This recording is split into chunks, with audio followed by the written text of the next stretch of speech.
salida. Are you ready for it? Are you ready for it? You should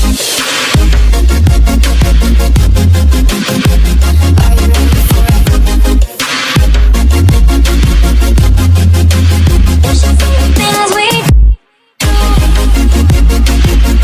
Are you ready for it? In the middle of the night, in my dreams, you should see the things we do.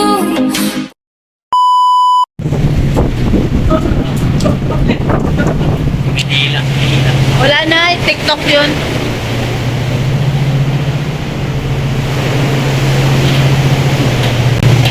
Salida.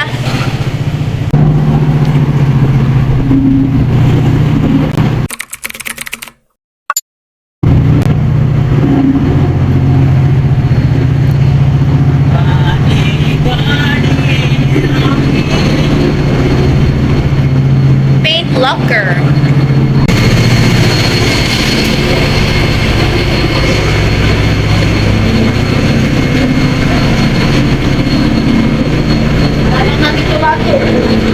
Oh!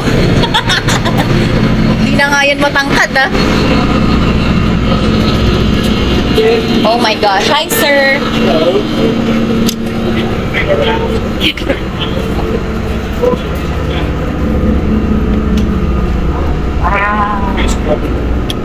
Morning. Hi, sir. We only played a little bit.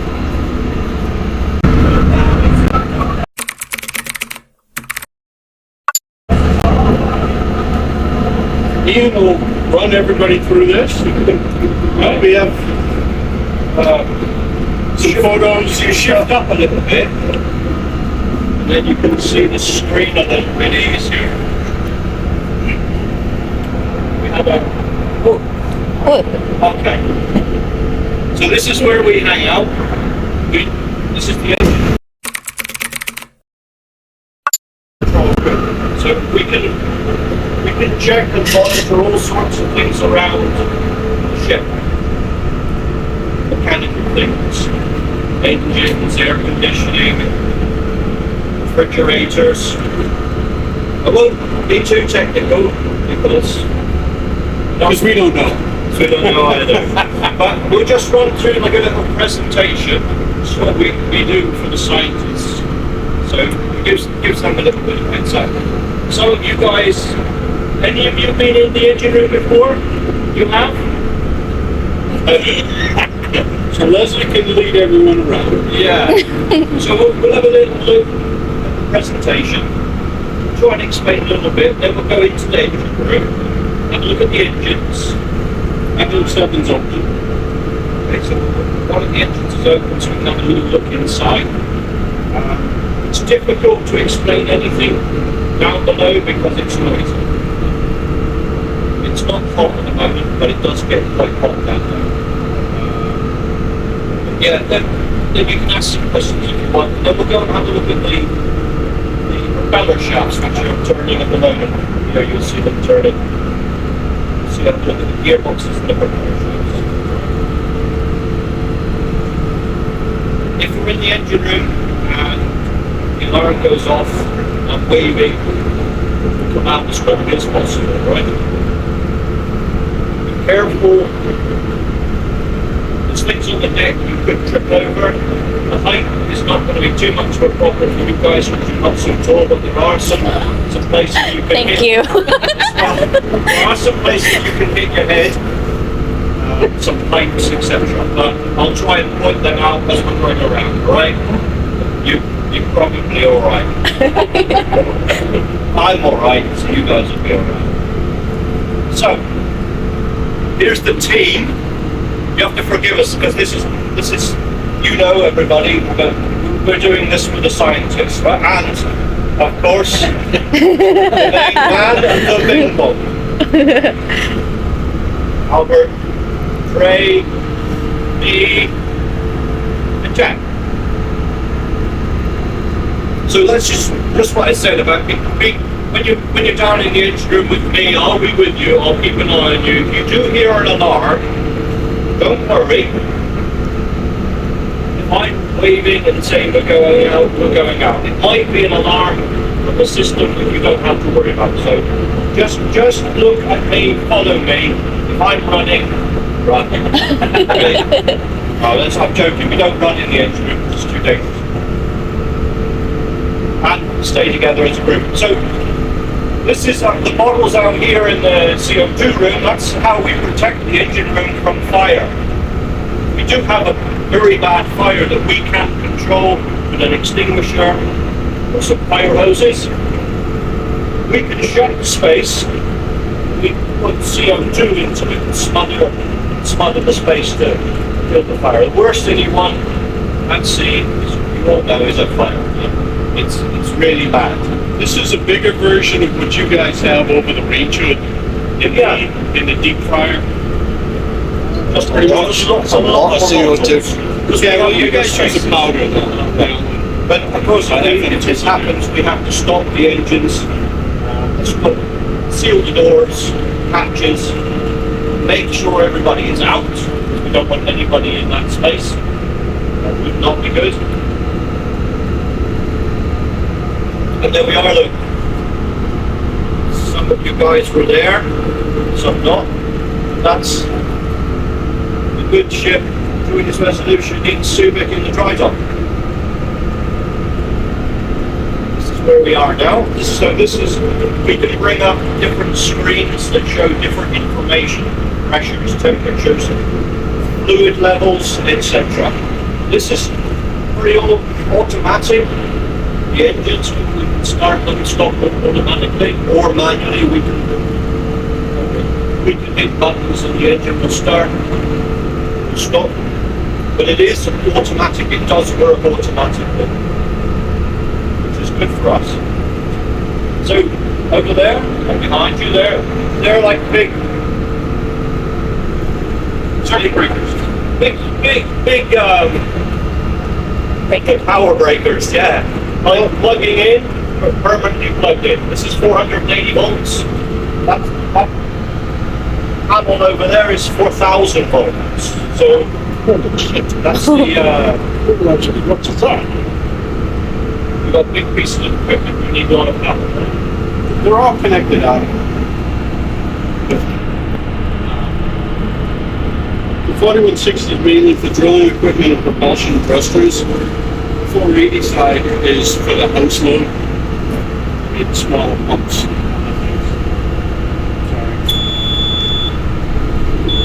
That's fire alarm. It's a fire alarm. Protection.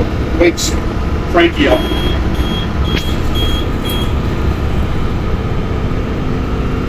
So that's a little thing that we made up to put on the doors. So it's a quick guide of what some sizes, some power.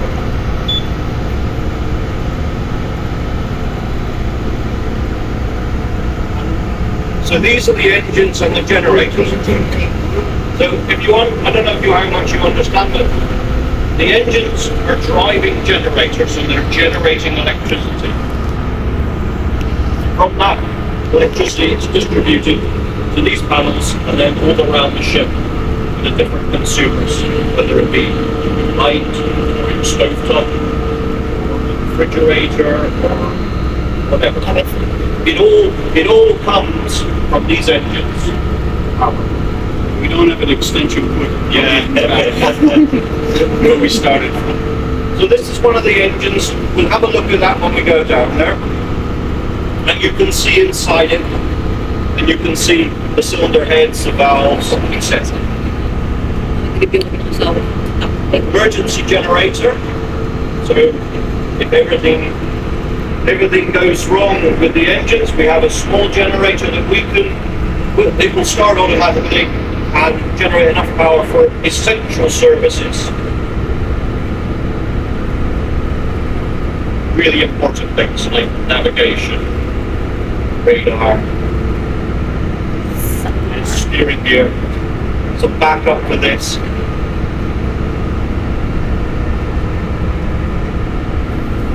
Fuel.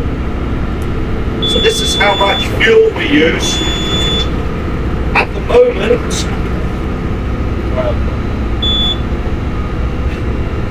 moment we're using 10,500 gallons, US gallons per day, which is a lot.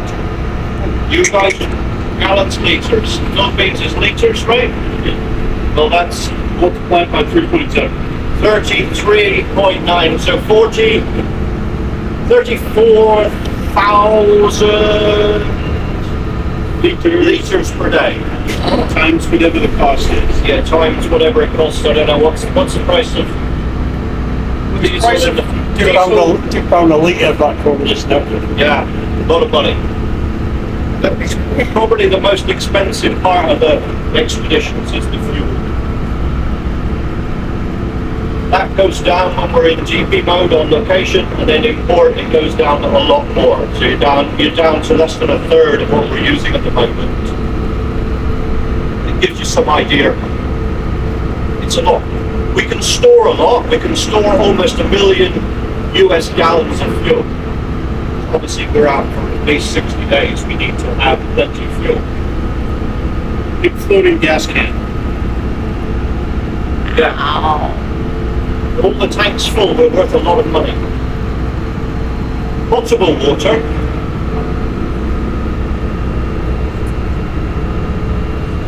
We're using approximately 40 tons a day at the moment, round about that.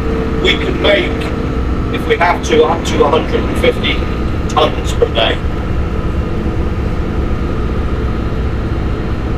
3 water makers. We have one that uses waste energy from the engines, so it boils seawater in a vacuum at a low temperature, and it covers that, and that's what you use for drinking, cooking, showering, etc.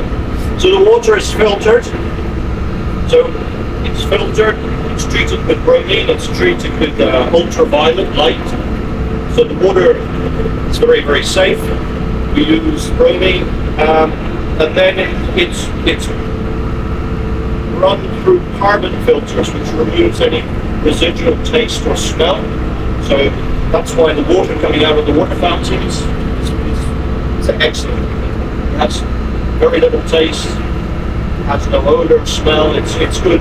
It's as good as water you buy in a bottle, and better for the environment because it's not in a plastic bottle. Don't look at that. That's bad for the environment. Right. Next one. So I'll show you 2 of these. There's 2 outside. There's one forward in the Kubi route, but you're not going to go there. This one is the one that uses waste heat from the engines. Excuse me. And that's the one next to it, which uses a different process, vapor compression.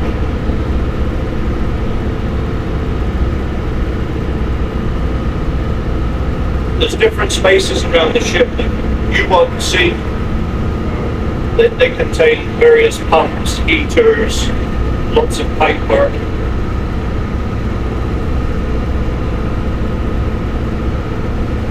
That's the potable water system there. You can see there's some filters that are UV filters for sterilizing the water. And then we get to the next one.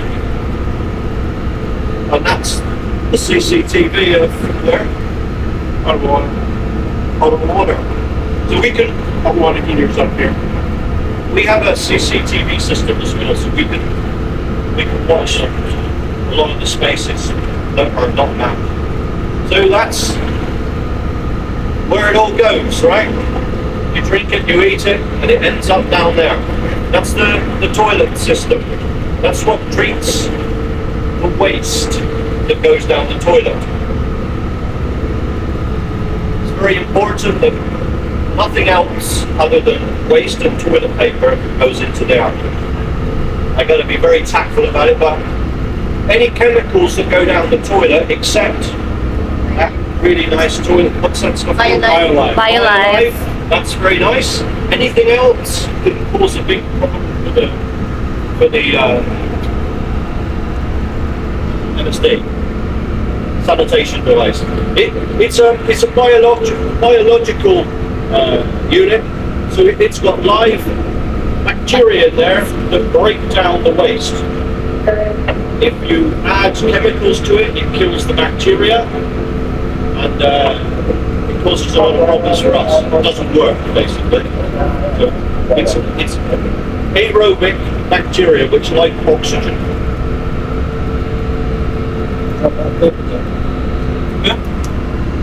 Ian mentions about just to give me a reminder. Let's go. Sorry, Ian, carry on. This is the propulsion. We'll go and have a look at that. It's got a propulsion room. Propulsion. 2 gearboxes and propeller shafts. You can see them there. And there is the bottom of the ship. I don't think anybody's seen it. You have. Oh, hold on. Top marks. So that's what we look like just after we've been painted and polished and looking really nice. There's the 2 main propellers and the 2 rudders. All nice and shiny.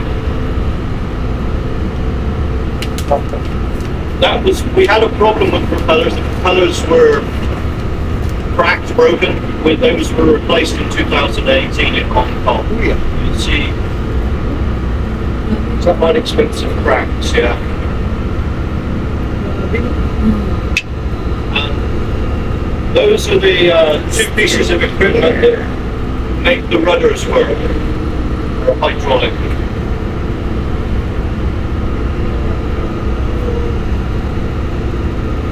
Oh yeah, skip that. So here we have the thrusters. You've seen them up and you've seen them down. That's what they look like underneath the ship. When they've been almost lowered all the way. These are some of the other thrusters. Laki, diba? And these are the aft thrusters here on the starboard side. There's the 2 thrusters which are built into the ship, into the keel. They stay there all the time. Those don't get raised up and down. They're permanent installation. That's the moon pool, look, where the drill pipe goes down through. And that Sonar. is just below the gym, which is the sonar dome, which the client uses for sending Measurement. sonar to the seabed, and it gets reflection back and it can calculate the depth of the water. Here's some of the repairs that we've had to make. The ship's old, it's 45 years old, so it's had a lot of repairs over the years, had a lot of maintenance. Here's some of it.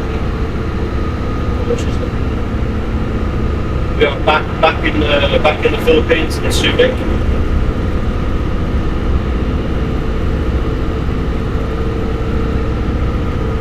And this is Amsterdam.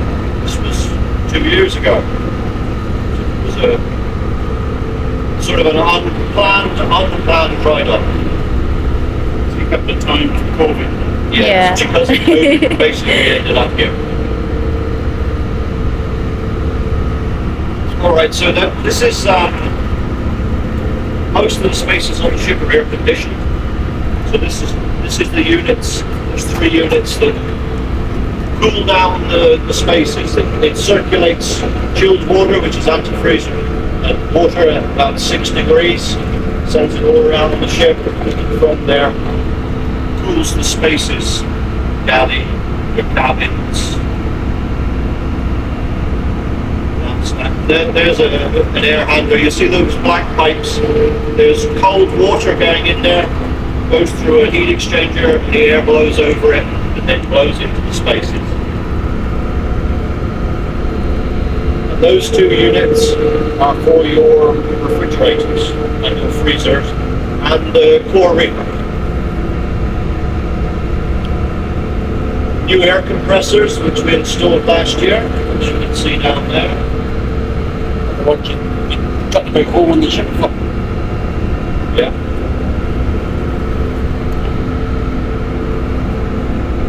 Lots of seawater. We use seawater because we're sitting in seawater. We can use it for cooling. There's lots of it. So it is a good cooling medium.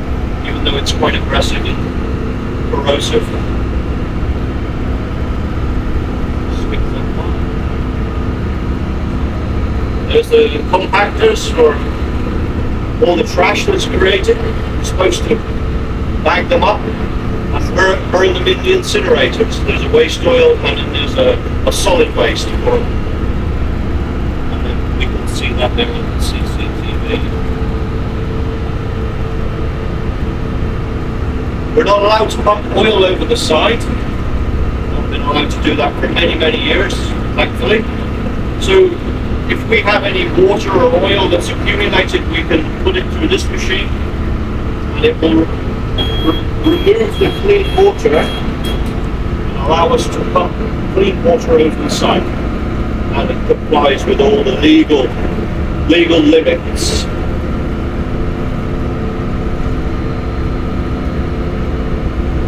That's our little speech. Thank you. Thank So we'll have a you. little look down below if you're happy to have a look. Of course. You need some earplugs. Rawr. Recharge.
So these two pieces of equipment make water, drinking water.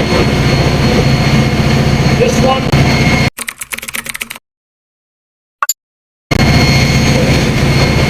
uses energy from the engine. This one doesn't. It can make 50 metric tons of water per day.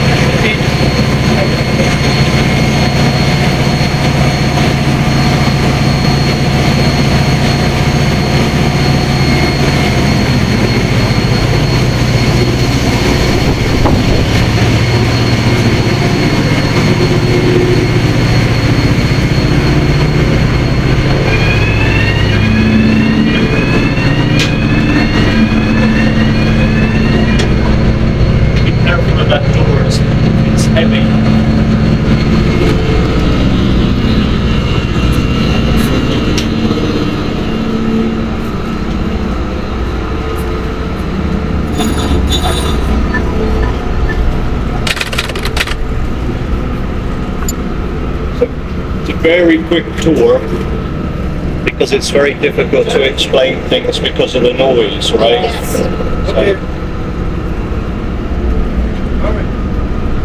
So basically the first engine room that shows these engines. There's 5 down there, 3 are actually running. The other engine room, the one you have a look at, is open. It's these 2 guys here, and number 6 was running. And down in the other space, you can see the 2 propeller shafts. They're driving the propellers at about 140 revolutions per minute. You can see here. Revolutions per minute. 244 revolutions a minute. And we're doing almost 12 knots. You can see it on the screen there. We've got an idea of our speed over ground and our latitude and longitude there, so we can keep an eye on that. That's about it. Thank you very much. Thank you, Jack. Alright, there's lots of other spaces around the ship where we've got machinery. The guys are in there every day, they're checking, making sure everything is working right. They do a lot of the hard work. We've got the easy job. That's a lot of job. Yeah, some gets it easier than others.